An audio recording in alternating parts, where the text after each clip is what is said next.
Hello, Will here. This is another one of those episodes where you really wouldn't want your younger children listening. So count this as a warning. Maybe you have a listen, and it's a good listen, by the way, when they're not listening with you. Got it? Grand. Here comes the music.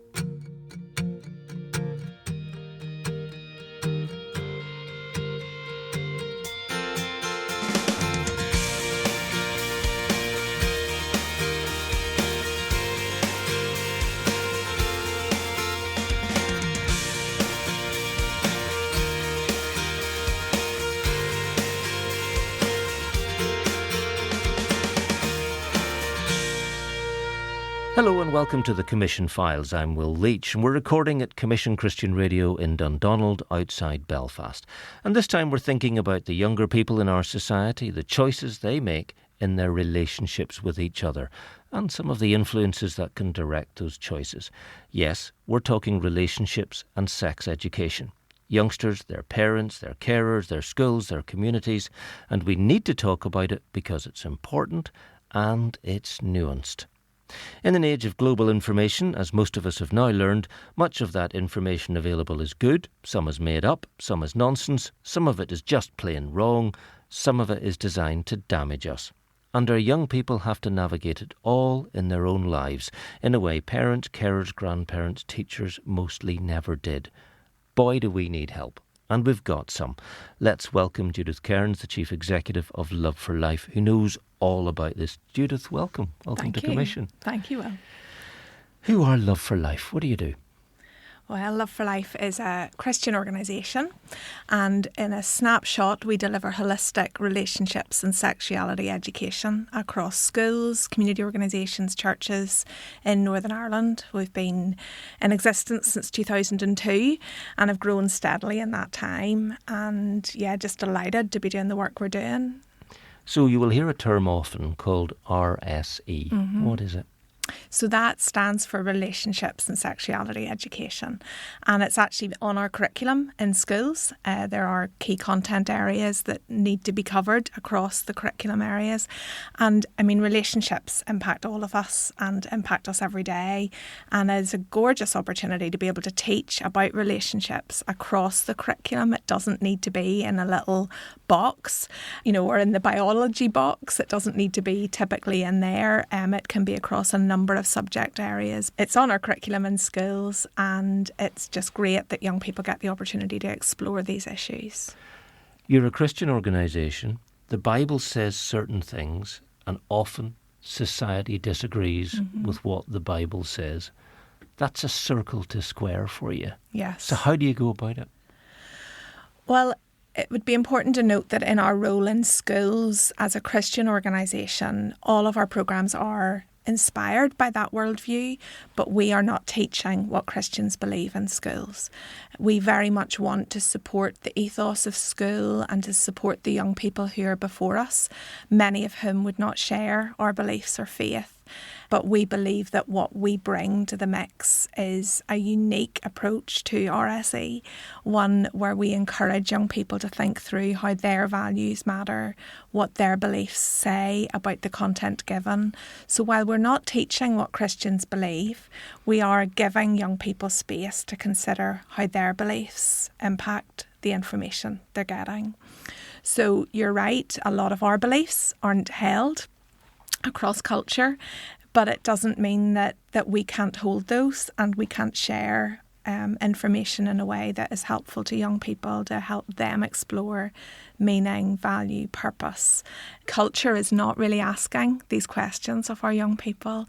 Information is being given to them and it is presumed to be true and good a lot of the time. And so being a wee bit more challenging and a wee bit more reflective, I think is helpful for all of us, isn't it? And I'll hammer the final nail in. This isn't about conversion. It isn't about telling someone they're sinful. No, not at all. Not at all.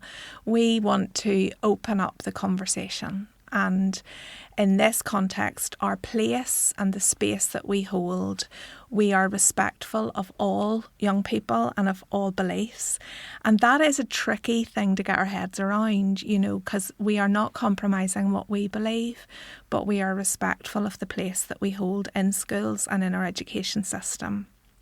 So therefore, we are not going to tell young people they're sinful, but we do want them to think through healthy and good and life-giving and flourishing choices that they can make in their relationships. Now, you have programmes in schools, as you've mentioned, but also in churches and community. You think about carers, you think about special educational needs, you think about parents and guardians and so on.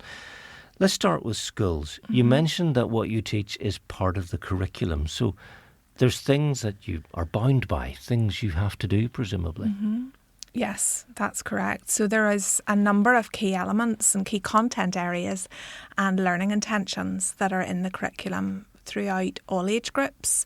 It would fall under the Learning for Life and Work piece within the post-primary schools and the area for personal development, mutual understanding in primary schools. So a lot of parents will be aware of those subjects that their children are hearing and learning from. And so our information sits, you could say, neatly in there, but as I've said earlier, it spans the curriculum and there's an opportunity for teachers to pick up many of the subjects in other areas of the curriculum too.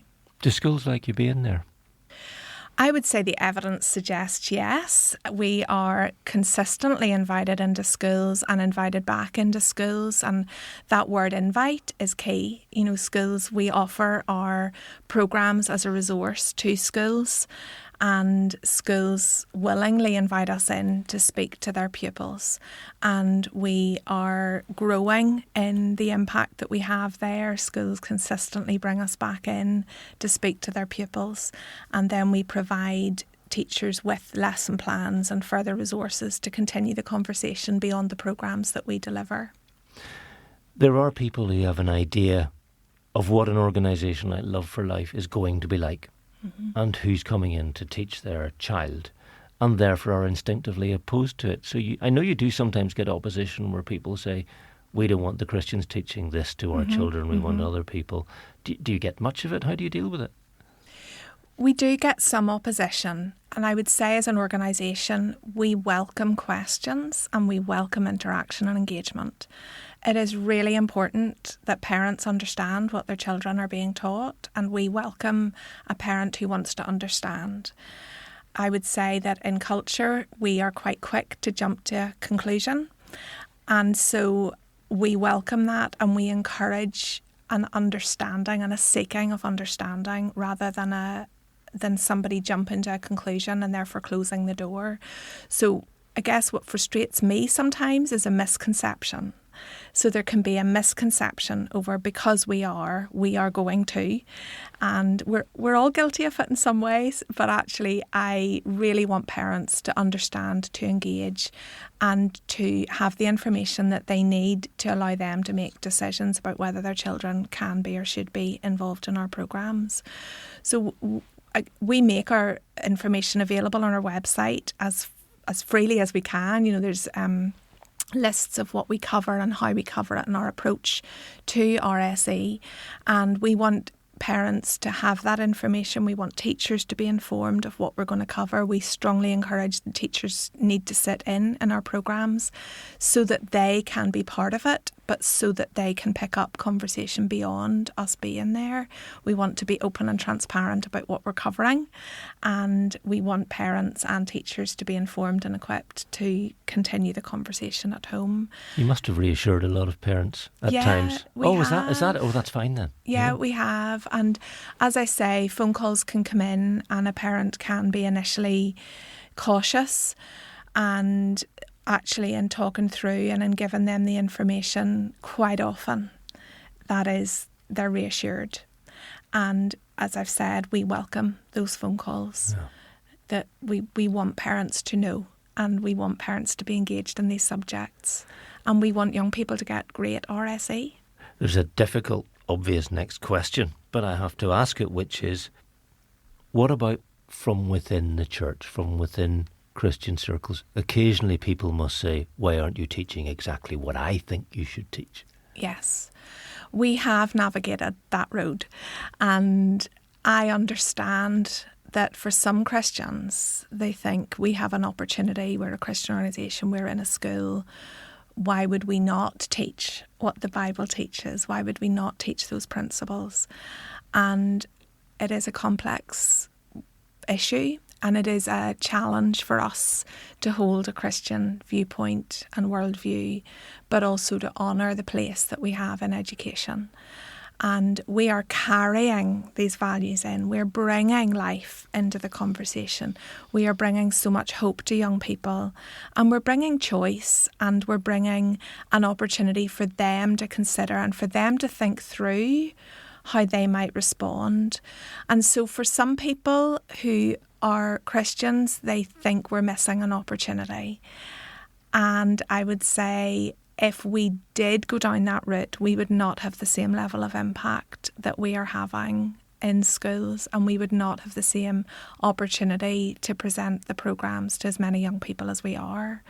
I mean, last year we delivered programmes to 52,276 young people, carers, adults, parents.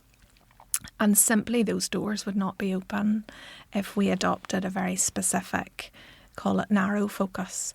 So we have really worked hard at creating an environment of welcome, of hospitality, of inclusion in our programmes, understanding that we have a diverse society, and we want to bring life and hope and fullness into the conversation. Can't be salt and light if you're not there. Exactly. We've talked a good bit about schools, but you deliver programmes also, as well as schools, in churches and communities and so on. We haven't really talked about what's in them. Yeah. What's in the programmes? What are the principles and basic things you say to our young people and to those who look after and are raising and care about our young people? Yeah. If I start with schools, our programmes start with a programme for P1 pupils. P1, our programme is called Treasured, and the programmes go right through from P1, and there's really a programme designed for every other year group in schools. So there's 5 programmes throughout primary school, and then there's 5 programmes for post-primary. And so our Treasured programme, for example, because people can get nervous about us talking about relationships and sexuality with a P1 pupil, but actually we see this as an incredible way of building a foundation for those young people about kindness, about who to go to for help, about how they become really good friends, about how they understand directions and choices that they might have. So this little programme and the narrative that we have created there is they go on a little teddy bear picnic style treasure hunt, and at the end of the day they find the treasure and realise in the little tin, without giving the punchline away, there's a little mirror at the end in the tin, and the children get to look in the mirror and realise that they are in fact treasured, that they are precious. So you can see there that subject, those are key principles. We want every young person to know their worth, to understand how valuable and unique they are, and that starts as young as can be. And then we go through, we have a series of programmes for primary, and then as we move up through the school, we start to build on those foundations of kindness, of friendship, of who to ask for help, of how to make good decisions, of how to seek the next steps. You can see, the themes emerging. And then as we get into post-primary, we start to bring in some more of the influences, some more of the challenges that they might be facing, and some of where they might be getting their information as they become more independent. And then as they go up through the school, we start to talk about relationships and the potential for sexual relationships in the future, or in their current, the pressures that exist in their current environment. And then we start to talk about, as the curriculum highlights, contraception, impact of early sexual activity such as STIs, unplanned pregnancy, and so on. And then we start to bring in some of the themes that are so important for our young people to be understanding and challenging, such as coercive control and attitudes towards each other that may be unhelpful or unhealthy. We talk about the online world and the influence of pornography, but you can see that that is a progressive journey through the programmes. One of my favourite programmes, I shouldn't have favourites, but one of my favourites is our programme for P7 pupils, and it's called What's Inside, and that's for the pupils obviously who are about to leave primary school and go to big school. And within it, there is the story of the school trip and the little characters within it, you know, all that's going on, all the challenges, all the fun, all the activities of a school trip. But they get to think about perspective, they get to think about what people see in them, but the fact there's so much more underneath. We start to introduce how they are unique and valuable in a way that when did you become unique and valuable? And we talk about the moment of conception when the egg and the sperm met. And we state that scientifically there were 200 million sperm present in that moment. And there was one that won the race. And we have this gorgeous moment in P7 where they realise they are the champion. They are the champion, and they were a champion at that moment of conception, because if a different sperm had met that egg, there would have been a different person. And it's beautiful. You know, these kids are just, I won, you know, I'm here. And just how that builds a foundation of worth and celebration. And then obviously it goes through into the conversation about look how much you have changed since that moment and how your body has changed and grown and developed, and look at all the amazing things it can do, how you can look after your body. And then into the topic of puberty and how they are going to go through that process. But because of the foundation and because of the context, they realise how much they've already changed and grown, and it builds that confidence, that sense of we've got this, we can do this. It removes the taboo, and there's actually a really positive freedom in the room as we talk about that. I imagine what you deliver in churches or in communities has to be varied slightly. Yes. And it depends on the context, doesn't it? Yeah, it does. And while there's core elements of all of our programmes and an approach that we take to RSE regardless of the context, obviously when you go into a group where you're in a much smaller group of young people, you can dig deeper and you can spend more time being more engaging and interactive. So while all of our programmes are engaging and we have designed them all to keep attention in a bigger classroom setting or in a year group setting, when you get into a small group of 10, 12 young people, the conversations are fantastic and you get to have a lot more engagement. And then particularly in a church, that is where if we're in a faith setting, we do explore what the Bible teaches, and we do start to bring in those themes to encourage young people to see God's story for their lives and how He has a great purpose for their relationships. And we really want to inspire them. We want to inspire all young people, but you can particularly ground that biblically in a church or faith setting where it's God's vision for us, God's vision and plan for our relationships and our sexuality, and ultimately then allow the young people to think, what is my vision for my relationships and how do I want to live, and therefore what decisions and choices am I going to make? So yeah, those contexts allow us to be a lot more focused on the young people in front of us specifically, and allow us to dig in a wee bit more to some of the issues that might be giving them concern or that they want to chat through. Yeah. It's difficult, isn't it? Because people hear what they hear in church and community and school. They hear what they hear at home. Mm-hmm. Sometimes they hear stuff in your courses that never discussed at home. Sometimes it seems to contradict what they hear at home. You can't really know the context for each young person, so that makes it very difficult because they do set a lot of store by what they hear at home. Yeah, and I think the fact that we don't know, that's part of the challenge, is we don't know what's happening in a young person's life. And we don't know what their experiences have been, and we don't know what they're hearing or what they're wrestling with. So we want to design programmes that are accessible to all young people and inclusive of all young people and are relevant for all young people. And that sounds like, well, that's just going to be so broad, you know.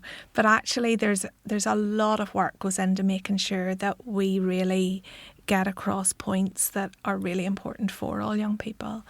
And the reality is that home is key. We would say parents are the primary educators. And as parents, I want to encourage parents who are listening that in our surveys, so we will take evaluation surveys of all the young people that we speak to.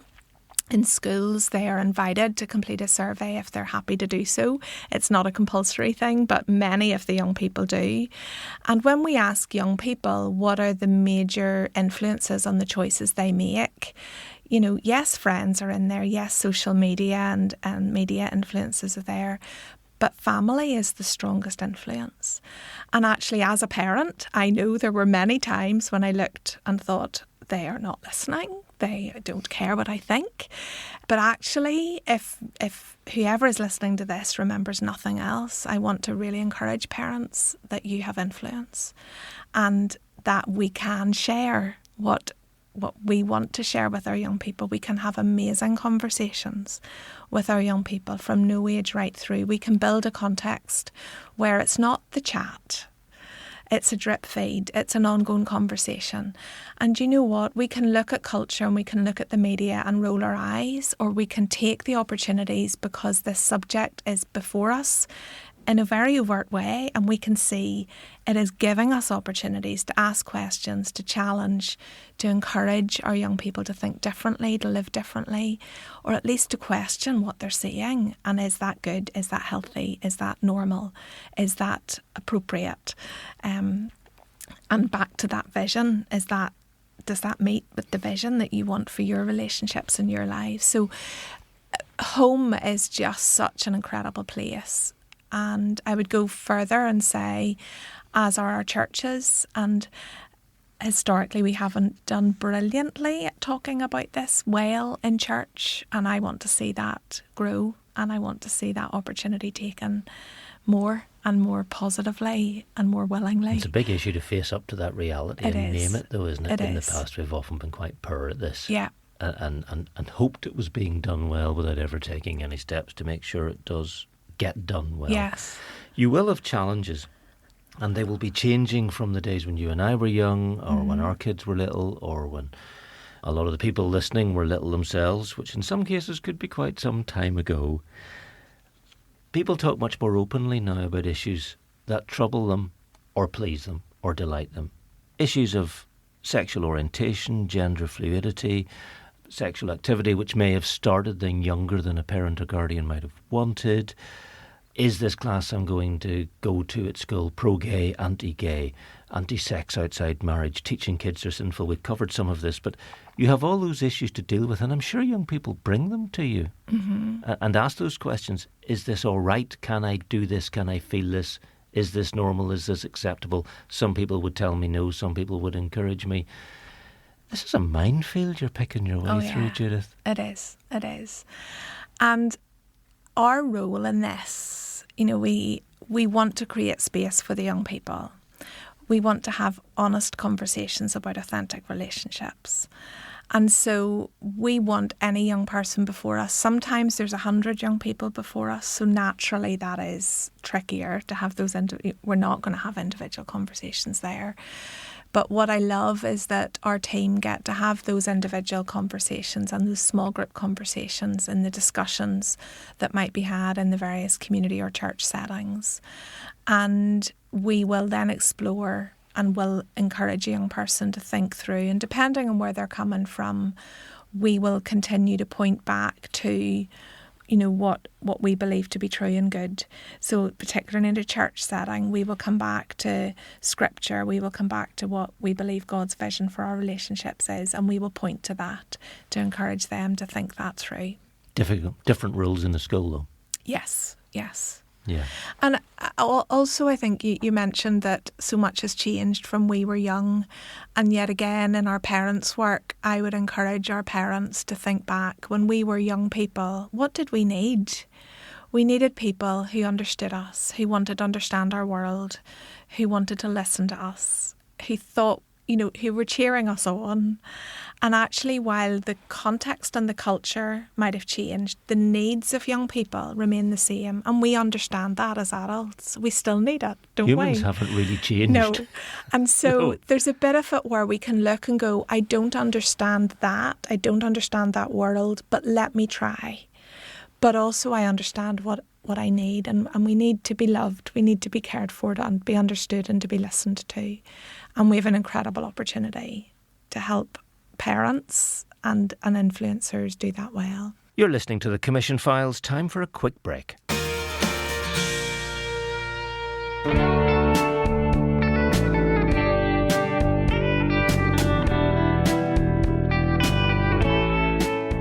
She had a husband who followed a vision. Abram, you talk of my age, but what about you? Setting off on an adventure. Sarai is my wife. I love her very much, and breaks her heart we've no children. My God has promised me that I will be the father of nations. But the promised land was not an easy one for a tribe of foreigners. That foreigner, Abram, is a lucky man. A God who talks to him and a beautiful wife. She and her husband had no children, but God kept his word. It's been more than 6 months since the angel visited, and he said I would have a son. Sarai and the Child of Faith, by the Commission Drama Team. You can hear this series and others from the same place you found the Commission Files, or just search for Commission Drama wherever you get your podcasts.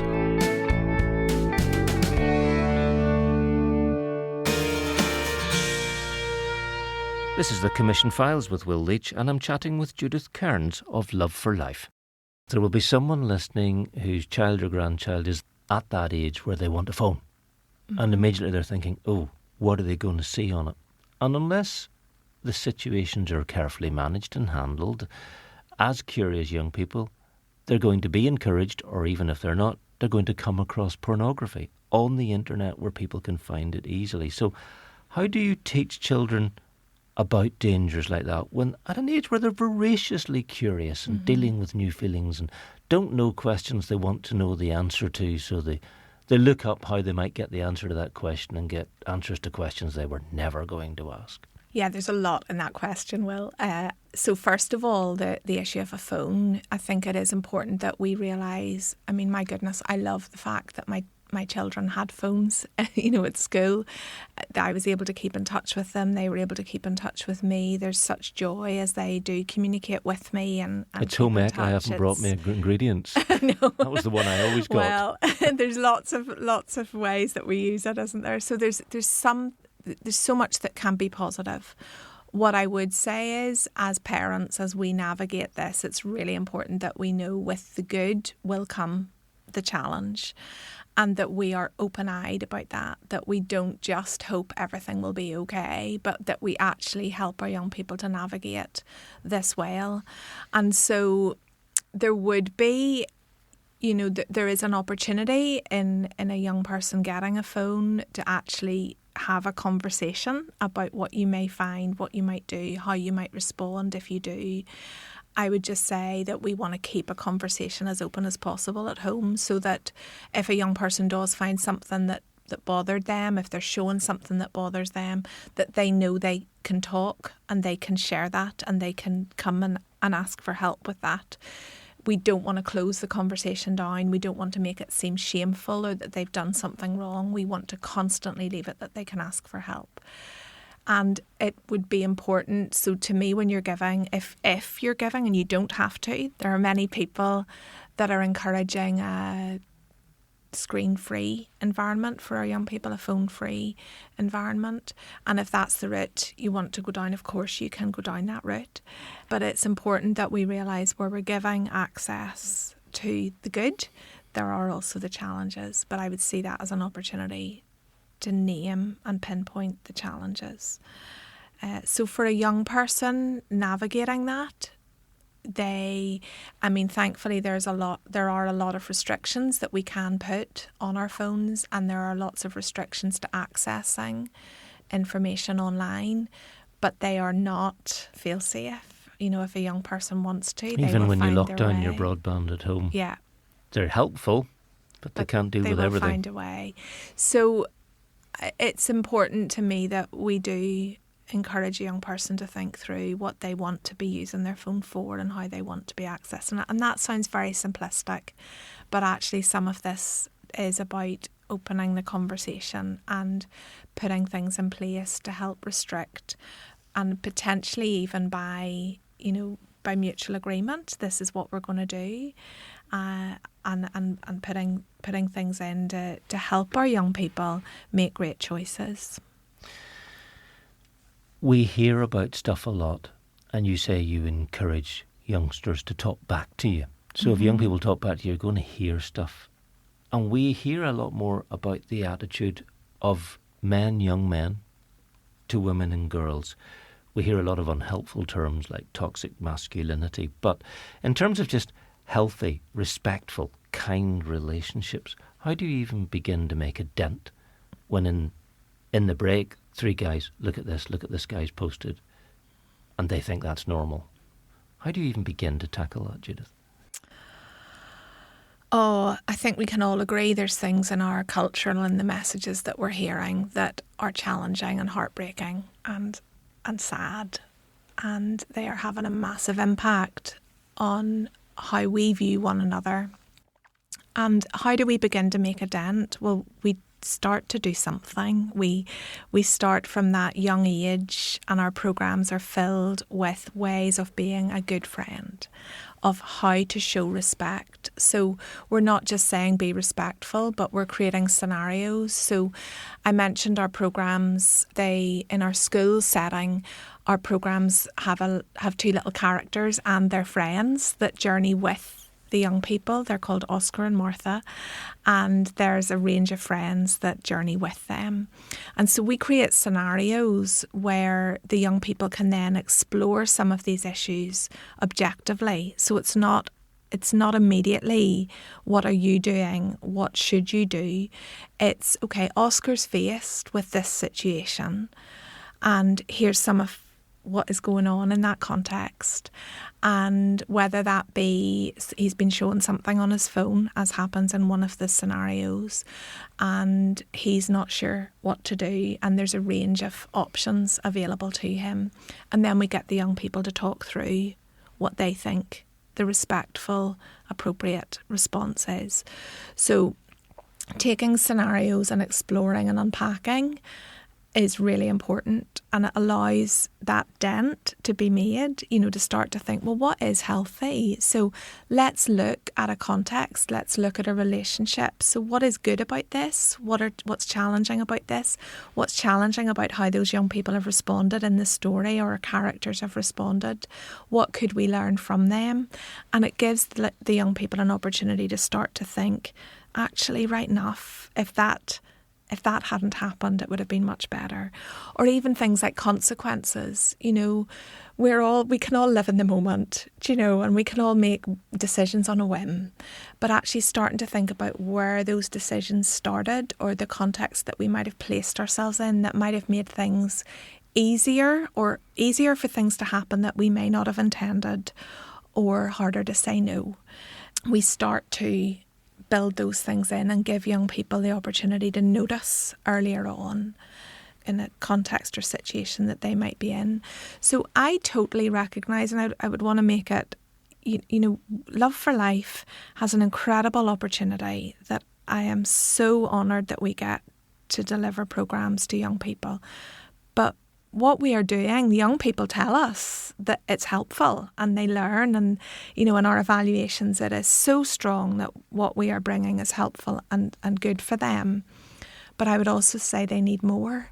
We need to be, this is a dent, and actually we need a cohesive response across culture, in our homes, across our churches and our community organisations, where we aren't just turning a blind eye to things, or we're not feeling awkward and therefore saying nothing. We are really having a consistent voice that is encouraging our young people to question, to challenge, and to make good decisions and healthy decisions. I'm so glad you mentioned that evaluation several times that you do with the young people, and you do it very carefully, because it is very important to see how much of an impact you're making.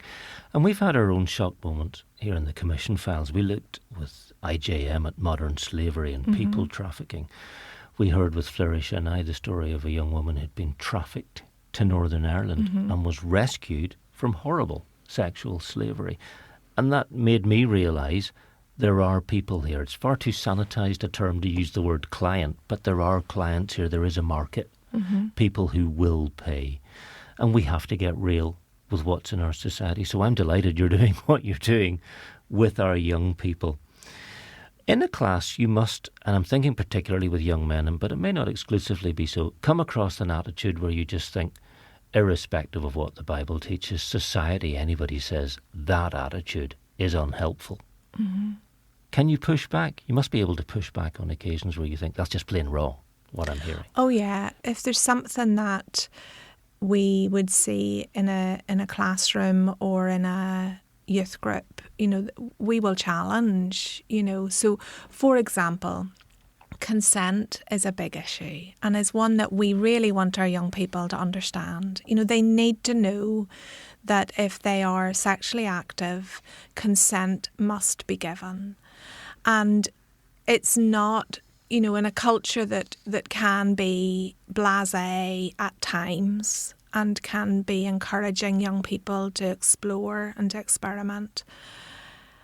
Obviously, that's not a message we would be endorsing. But we are absolutely saying you need to understand consent. And if there's any, frivolity or blasé attitude in a school or in a, around that, this is a serious issue. And we really want young people to understand that they must give consent, they must gain consent, and consent is not a one-time yes, thing. Is it there this time? It is there this time, and it needs to be sought. And even the role around with alcohol, they leave themselves vulnerable if they don't understand it. So there will be things we challenge and that we will really want to make sure young people understand for their good. And it's, of course, there's a moralistic element there, but it's beyond that. This is for their good and for their protection, and so that they can offer respect to another person. And in order to do that, and in order to understand that needs to be held in a place and a space that is respectful and is serious. We will also challenge pornography and the use of pornography. Pornography has become so prevalent with the access of internet and smartphones, and we would want young people to understand it's not real. And actually what we are seeing through those evaluations where we ask our young people a range of questions about their behaviours and attitudes and also the effectiveness of the programmes, we are seeing a huge increase in young people who are accessing online pornography. And it varies year on year, but it's anywhere between 40 and 50% of our 15-year-old boys who are accessing pornography at least weekly, if not daily. And I say boys, it's becoming increasingly more prevalent for females. And this is something that used to be a top shelf magazine or a video that you had to walk in and hire, whereas now it's accessible, affordable, anonymous. But what is equally concerning is that at times it is generated among classmates. So it's the sending of indecent images, it's the creation of videos, it's that actually can expose them not only to the actors or actresses, but it's actually their classmates. And we will challenge that, and we will challenge the use of pornography, but very much with a hope-filled message of, if this is your story, this can be changed, and it doesn't need to stay that way. And that science has shown the evidence that pornography rewires the brain and can create an addictive cycle.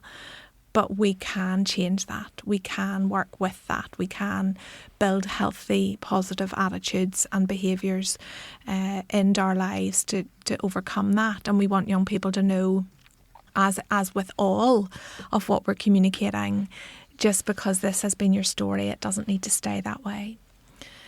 So yeah, we are challenging, and we will hold a space for the seriousness of some of those issues to make sure that lands. I'm going to ask you a question or two you're very rarely asked when you have to speak in public. But what's your faith journey? Why are you a follower of Jesus Christ?